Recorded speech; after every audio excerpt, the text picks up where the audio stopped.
Elle a de la fièvre? Non, je lui ai pris ce matin 36,2 là quand elle arrive. À l'hôpital de Quincy, le personnel travaille maintenant dans des urgences coupées en deux. Une moitié pour la Covid, l'autre pour les urgences classiques. Lucie, infirmière, a dû s'adapter à cette nouvelle organisation. Je pense que l'infirmière, c'est quand même l'élément un petit peu clé, si je puis dire. C'est nous qui on est au contact direct du patient, c'est nous qui accueillons le patient. On est là pour les rassurer. Ok, on y va?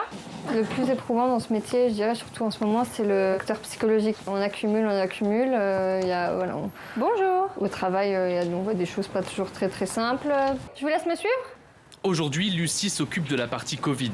Justement, ce patient présente des symptômes. À peine vous parlez, ouais, vous toussez. L'homme de 61 ans se plaint de fièvre et d'une forte toux, deux caractéristiques du coronavirus.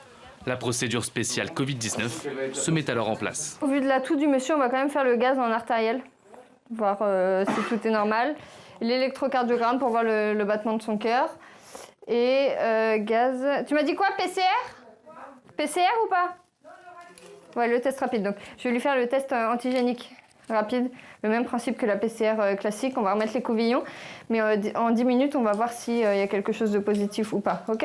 Et en fonction de tout ça, on avisera pour une radio. Quelques minutes plus tard, le résultat tombe. Négatif.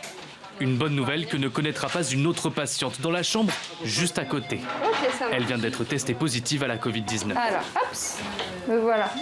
Une malade particulière pour Lucie, il s'agit d'une de ses collègues aide-soignante dans un autre service de l'hôpital.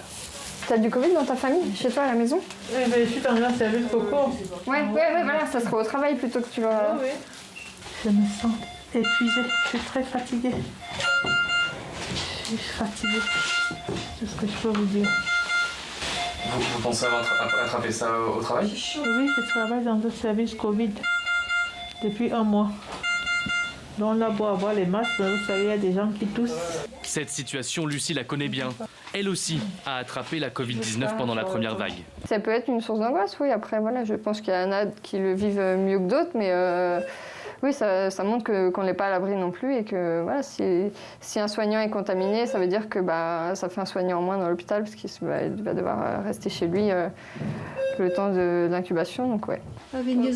Une fois les tests réalisés, c'est le docteur Grégoire, médecin urgentiste, qui prend la main. Deux alternatives s'offrent à elle, l'hospitalisation ou le retour à domicile.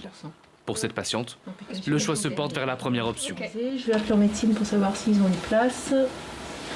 Une décision qui amène une autre problématique récurrente, des urgences en temps de Covid. Oui, c'est Céline aux urgences, salut, je t'embête. Trouver un lit disponible est devenu un parcours du combattant.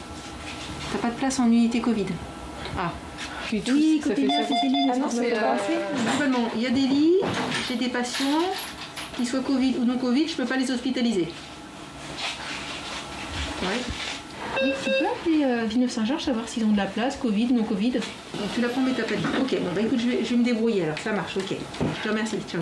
Bon, donc voilà, on pratique. Ben non. Il aura fallu 15 minutes pour enfin trouver une place. Pour éviter toute surinfection, la règle est simple. Un patient par chambre seulement. Forcément, le nombre de lits disponibles diminue. Avant mars, oui, il y avait une capacité d'accueil ici qui était, je ne vais pas vous dire du double, parce que ça serait mentir, mais au moins un tiers plus conséquente. Et même à l'intérieur des urgences, difficile parfois de faire face à l'afflux de patients. Certains doivent se contenter du couloir. L'organisation du service est parfois compliquée. Parce que c'est pas moi qui l'ai fait ça. On essaie de se répartir les tâches. Un médecin de l'autre côté, un médecin par ici. Il arrive de temps en temps que, vu l'hécatombe médicale avec des docteurs qui sont un petit peu arrêtés, on soit en effectif restreint et que par voie de conséquent, on soit obligé de faire les deux ailes. Pour l'instant, les urgences de l'hôpital Claude Gallien résistent. Les soignants sont beaucoup mieux préparés qu'en mars. Tous nous l'assurent, certes, ils sont épuisés, mais tout au long de cette deuxième vague, ils continueront à soigner tout le monde.